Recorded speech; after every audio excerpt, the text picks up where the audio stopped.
Hello to everyone, welcome back to your own channel. और हम यहाँ पर स्टार्ट करने वाले हैं with the discussion of preference shares. Previous video में हमने इक्विटी शेयर्स डिस्कस किया था और इस वीडियो में हम प्रेफरेंस शेयर्स के बारे में डिस्कस करने वाले हैं।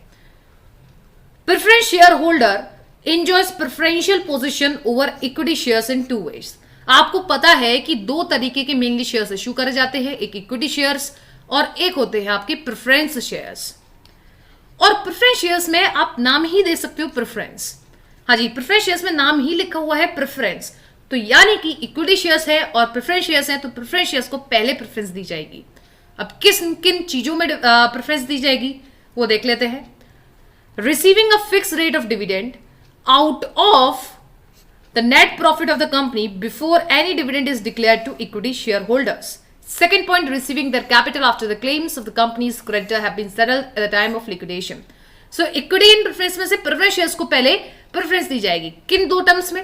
पहली चीज आप सभी को पता है कि डिविडेंड की अगर हम बात कर लें तो डिविडेंड इक्विटी शेयर होल्डर्स को भी दिया जाता है, प्रेफरेंस शेयर होल्डर्स को भी दिया जाता है। मैंने आपको बताया था कि प्रेफरेंस शेयर्स को फिक्स्ड रेट ऑफ डिविडेंड दी जाती है। हाँ जी, कैसी? फिक्स्ड रेट ऑफ डिविडेंड दी जाती है। तो सबसे पहले डिविडेंड की अगर बात होती है तो प्रेफरेंस शेयर्स को दिया जाता है डिविडेंड, फिर बाद में इक्विटी शेयर्स को दिया जाता है। सबसे पहली बात है डिविडेंड से रिगार्डिंग कि इक्विटी शेयर होल्डर से पहले प्रेफरेंस शेयर होल्डर्स को डिविडेंड मिलने वाला है। दूसरा, जब कंपनी लिक्विडेट होती है तब रीपेमेंट ऑफ कैपिटल। हाँ जी, क्या? Repayment of capital. What is this repayment of capital? यानी कि मान के चलो प्रेफरेंस शेयर से हमने 10 लाख रुपए लिए थे, प्रेफरेंस शेयर्स इश्यू करे थे और उनसे 10 लाख रुपए आए, तो उनको 10 लाख रुपए को हमें वापस करना है और इक्विटी शेयर होल्डर्स को भी वापस करना होता है। तो सबसे पहले इन दोनों के रिगार्डेंस में हम प्रेफरेंस शेयर्स को वापस करेंगे। आप इतना समझ के चलिए, हमारे पास इक्विटी शेयर होल्डर्स हैं, प्रेफरेंस शेयर होल्डर्स हैं और डिबेंचर होल्डर्स हैं। तो जो कंपनी लिक्विडेट होगी तो हम डिबेंचर होल्डर्स का पैसा वापस करेंगे, फिर प्रेफरेंस शेयर्स का वापस करेंगे, फिर इक्विटी शेयर्स का वापस करेंगे। अगर इन दोनों का कंपैरिजन किया जाए तो प्रेफरेंस शेयर्स को पहले प्रेफरेंस दी जाती है। यही पॉइंट था कि प्रेफरेंस शेयर्स को नाम ही में लिखा है जैसे कि प्रेफरेंस, तो इन्हें पहली बात प्रेफरेंस मिलती है डिविडेंड के फॉर्म में और दूसरा कैपिटल के फॉर्म में, that is repayment of capital that they have provided. Preference shares are paid fixed rate of dividend only at the discretion, that is only at the judgment of directors out of the profit after tax. So directors के हिसाब से जो profit after tax होता है, यानी कि profit में से जो आप टैक्स को डिडक्ट कर देते हो, गवर्नमेंट को पे कर देते हो, फिर उसके बाद जो प्रॉफिट आता है उसमें से फिक्स रेट ऑफ डिविडेंड दी जाती है प्रेफरेंस शेयर होल्डर्स को। अब इक्विटी शेयर होल्डर्स को ओनर्स बोला जाता है कंपनी का। हाँ जी, मैं आपको रिवीजन भी करवाती चल रही हूँ। इक्विटी शेयर होल्डर्स को ओनर्स भी बोला जाता है, तो उनके पास वोटिंग राइट होती है, मैनेजमेंट में पार्टिसिपेट करने का हक होता है। लेकिन ये जो है प्रेफरेंस शेयर होल्डर्स, इनके पास कोई वोटिंग राइट नहीं है, because they are not the owners of the company, they do not have management control over the company. ठीक है, so they do not have voting right. अब क्या क्या फायदे हैं प्रेफरेंस शेयर्स को लेने के? Steady income in the form of fix rate of return and safety of investment. जो इन्वेस्टर्स प्रेफरेंस शेयर्स में इन्वेस्ट करते हैं उनको जल्दी इनकम मिल जाती है as compare to equity share holders, क्योंकि उनको फिक्स रेट ऑफ डिविडेंड देना पड़ता है। मैंने आपको एक चीज बताई थी, फिर बता दे रही हूं, अगर आपको प्रॉफिट होता है, मतलब कंपनी को प्रॉफिट होता है, तभी डिविडेंड दिया जाता है। Now whether it is to preference share holders और whether it is to equity share holders, बात किसी की भी हो, अगर प्रॉफिट होता है तो डिविडेंड दिया जाता है। सबसे पहले प्रेफरेंस शेयर होल्डर्स को फिक्स्ड परसेंटेज ऑफ डिविडेंड दी जाएगी और फिर इक्विटी शेयर होल्डर्स को दिया भी जा सकता है, नहीं भी दिया जा सकता, because they are known as owners of the company. Preference shares are useful to them who want fixed rate of return at low risk as compare to equity share holders. So preference shares वो ही खरीदे, जहां पर वही लोग खरीदे जिनको fix rate of dividend चाहिए और कम रिस्की है। ये कम रिस्की क्यों है? क्योंकि इक्विटी शेयर होल्डर्स को हो सकता है अगर प्रॉफिट हो तो पैसा मिले और हो भी सकता है नहीं भी मिले। ठीक है, अच्छा, जैसे कि हम प्रेफरेंस शेयर्स के बारे में बात कर रहे हैं, लेकिन मैं अगर आपको बताऊं, मान के चलो कंपनी को तो प्रॉफिट अच्छा खासा हुआ तो इक्विटी शेयर होल्डर्स को डिविडेंड ज्यादा मिल सकता है।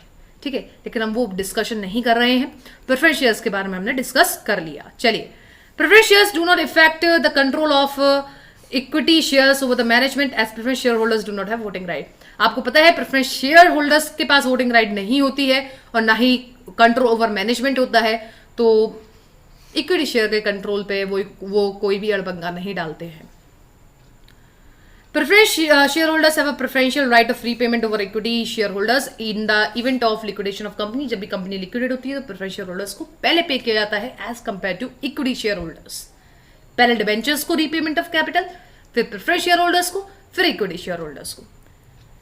Preference capital does not create any short of charge against the assets of the company. अगर कंपनी प्रेफरेंस शेयर्स इशू करती है और पैसा लेती है तो कंपनी को कुछ भी गिरवी रखने की जरूरत नहीं है। आप इतना समझ लीजिए, चाहे इक्विटी शेयर्स इशू करे कंपनी, चाहे प्रेफरेंस शेयर्स इशू करे, ठीक है, इसके ऊपर चार्ज ऑन असेट्स नहीं होता। हाँ जी, चार्ज ऑन असेट्स नहीं होता। चार्ज ऑन असेट्स का मतलब क्या है?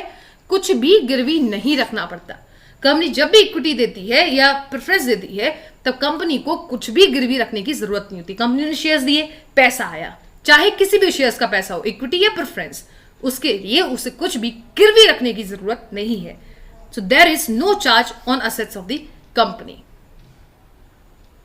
Now what are the demerits? Preference shares are not suitable for those investors who are willing to take risk and interested in the higher returns. अगर high risk है, अगर आप इन्वेस्टर हो और वो आप हाई रिस्क टेकर हो, आप प्रेफरेंस शेयर्स में इन्वेस्ट ना करें, ठीक है। Preference capital dilutes the claim of equity shareholder over the assets of company। So preference shareholders क्या करता है? Dilute कर देता है claim of equity shareholders over assets of company। ये आपको पॉइंट अभी समझ में आ जाएगा। Rate of dividend is generally higher than the rate of interest on debentures। So अगर आप इंटरेस्ट देते हैं डिबेंचर्स पे, ठीक है, और आप क्या देते हैं? डिविडेंड देते हैं प्रेफरेंस शेयर्स पे, तो जो रेट ऑफ डिविडेंड है प्रेफरेंस शेयर्स की वो ज्यादा होती है as compare to interest on debentures. देखो आपको पता है, अगर आपने डिबेंचर्स लिए, आपकी कंपनी डिबेंचर्स लिए, तो उनको इंटरेस्ट पे करना पड़ेगा because debentures are in the form of loan. और प्रेफरेंस शेयर्स के पैसे आपके पास आया तो उसके लिए डिविडेंड देना पड़ेगा, तो डिविडेंड की rate as compare to interest on debentures ज्यादा होती है। So dividend rate of dividend on preference shares is more. As dividend is paid only when there is profit. आपको पता है जब प्रॉफिट होता है तभी डिविडेंड दिया जाता है, यस और नो? जब प्रॉफिट होता है तभी डिविडेंड दिया जाता है। सो प्रेफरेंस शेयर्स इन्वेस्टर्स को काफी बार अट्रैक्टिव नहीं लगते हैं, खरीदना पसंद नहीं करते हैं। और वैसे भी कंपनी ना प्रेफरेंस शेयर्स तभी इशू करती है जब उनको बहुत ही ज्यादा अर्जेंट नीड ऑफ फंड होता है, ठीक है, इसलिए प्रेफरेंस शेयर होल्डर्स डीमोटिवेट वैसे भी हो जाते हैं। The dividend paid is not deductible from profit as expense. ये क्या बोल रहा है कि कंपनी आपको पता है डिविडेंड देती है, ये सुनो, कंपनी को जब प्रॉफिट होता है तो कंपनी क्या करती है? डिविडेंड देती है, ये सुनो। तो ये डिविडेंड खर्चा नहीं माना जाता। हाँ जी, खर्चा नहीं माना जाता। कंपनी डिविडेंड को खर्चे के रूप में माइनस नहीं करती है। सो डिविडेंड को खर्चे के रूप में नहीं माइनस करती, आपको ये याद रखना एक चीज, ठीक है। चलिए, preference shares are hybrid security. Hybrid security का मतलब क्या है? इसके फीचर्स काफी मिलते जुलते हैं डिबेंचर से और काफी मिलते जुलते हैं इक्विटी शेयर्स होल्डर से, इक्विटी शेयर से। इक्विटी शेयर से ये कि उसे डिविडेंड मिलना है, और डिबेंचर से क्या फीचर्स मिल रहे हैं कि फिक्स्ड रेट ऑफ डिविडेंड मिलना है। उन्हें फिक्स्ड रेट ऑफ इंटरेस्ट मिलती है, इन्हें फिक्स्ड रेट ऑफ डिविडेंड मिलती है। आपको पता है इनके पास कोई भी वोटिंग राइट नहीं होता except when dividend is outstanding for more than 2 years। अभी रुको बेटा, मैं आपको जब टाइप्स ऑफ प्रेफरेंस शेयर्स पढ़ाऊंगी तब आपको ये point I will go through it, okay. Costly source है। अगर आप कंपेयर करें इक्विटी शेयर्स को और प्रेफरेंस शेयर्स को और डिबेंचर्स को, तो इन दोनों में से कॉस्टली है प्रेफरेंस, बट इन दोनों में से इक्विटी कॉस्टली है, इतना याद रखना। परमानेंट बर्डन है कंपनी का, क्योंकि उन्हें फिक्स रेट ऑफ डिविडेंड देनी ही देनी है अगर प्रॉफिट होता है, ठीक है। Fear of being shown the door. Preference share holders को डर होता है कि उनको दरवाजा ना दिखा दिया जाए। दरवाजा नहीं दिखा दिया, इसका मतलब क्या है?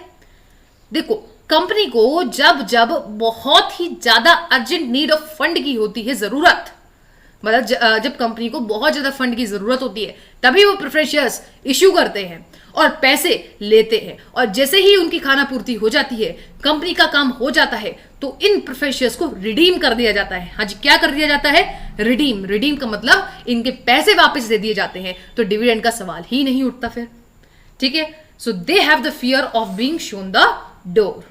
इसलिए these doesn't attract too many investors. Trading on equity, चलिए इसका मतलब क्या है मैं बता देती हूं आपको। देखो, इक्विटी शेयर होल्डर्स को डिविडेंड मिलता है और प्रेफरेंस शेयर होल्डर्स को भी डिविडेंड मिलता है। मान के चलो कंपनी, और कब मिलता है? जब प्रॉफिट होता है। मान के चलो कंपनी को बहुत ही ज्यादा प्रॉफिट हुआ, ठीक है, तो प्रेफरेंस शेयर होल्डर्स को क्या होगा?